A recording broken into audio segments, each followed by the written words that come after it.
And they're not all demons. They're involved with this as well. Think of it like if you like scientific protocol, fine. I mean, it's only logic to say that if the question's very important, then perhaps it's good if you ask that question to nature at least 100 times over a week to see what answer is most consistent as you learn this language. Don't just take one or two responses. All right? Just feel it out.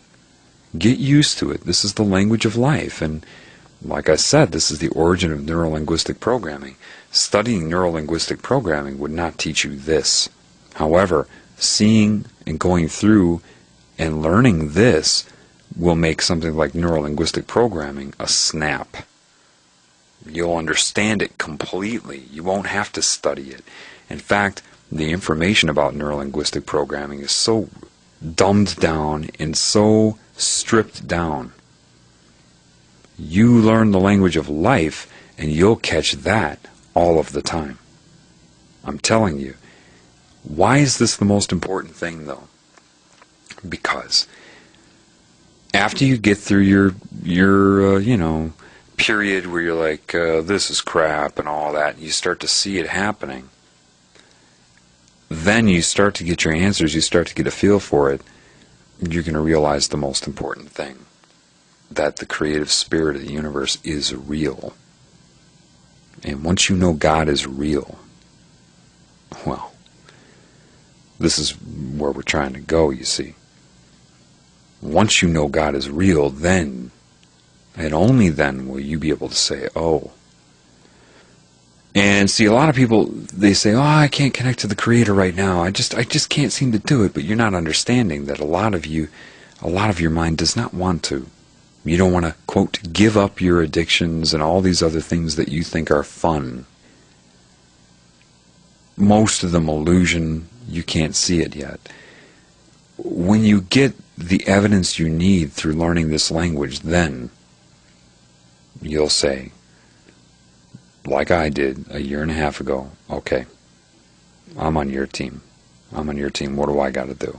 I choose to do what you need me to do.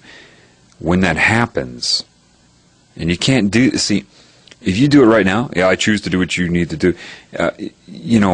God knows your whole mind. And if there are parts of your mind that are disagreeing with that, then it won't do it yet. When you get this evidence through understanding how life communicates with itself, then you'll know at that moment, that salient event, where you're going to be like, okay, I can't deny this anymore.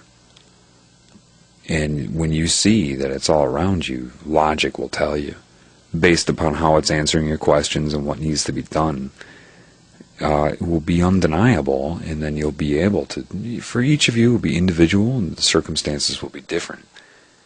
But when you make that decision, okay, I'm doing what you want me to do, I'll go through your rehabilitation, your therapy, your guidance, whatever, then the Spirit will lift your veil. When your veil is lifted, you'll know it. There's no reason for me to describe it right now. But put it this way, people will suddenly be asking you, how do you see these subliminal messages? I can't see them. You're right. See, I couldn't see them for the first 33 years of my life either. A lot of them are etheric. And when your veil is lifted, not only will you be able to see that, you'll be able to change your perception. Most of you will be shown a demon. You'll go through a procedure, you'll see what it is when it happens, of the altering of your dimension, so you see its nature, and you'll have to deal with that. It needs you to deal with that, kind of like flooding in psychiatry. If somebody has a phobia or a problem, the Spirit is likely to flood you right in the beginning, especially with this language, the whole thing. When your veil is lifted, you'll be flooded because you're going to have to face your phobias. And so your life will be coordinated until you realize that the only way that you can deal with your phobias is through the love of the Spirit. And you'll be taught that. Hearing me say it won't work. You have to go through it, and you'll see that. Each person has a different phobia, or many of them. And it knows what to do, and it won't overdo it. It'll do what you need done. When your veil is lifted, it's kind of psychic. You call it psychic. I get a kick out of that. That's like two cells in my body saying they're psychic with each other. Yeah, okay, they're both me. But okay, if you want to call it psychic, fine. Whatever. But we'll use psychic to, communicate here. That's what happens. All right? It will put two and two together for you. And you will be an active participant in that. You'll see. You will just know. You will not be able to be lied to anymore. You turn on the TV, you will see. You will see 666 everywhere. You will see what you could not see before. And you'll see the the craziness of someone mindlessly mouthing prayer out of a Bible, looking for God in a Bible when it's so active and alive right now. When you go through your lessons, and say you're into that for a year, you'll understand everything Christ was saying. You'll understand it so well, at least I do, it's almost like you're saying, yeah, that guy got it. And you'll see a lot of things were omitted. There's a document someone sent me recently, like 3 weeks ago, that I read for the first time. I haven't really read much of what Christ was talking about, because I was getting the lesson from the Creator, man. I stayed away from that, really. But it was called the Talmud of Emmanuel, Jmmanuel. And it's some of the book of Matthew, I guess, and then other things. I felt like I was reading my personal journal. All the things that I knew they were hiding in the Bible were in this. I was reading in an Adobe Acrobat reader, and it would have different sections. You only see one page at a time, and sometimes he would get questions from people. And these questions, you can tell they're just from people that their veil has not been lifted. They're just not connected. They don't have eyes or ears.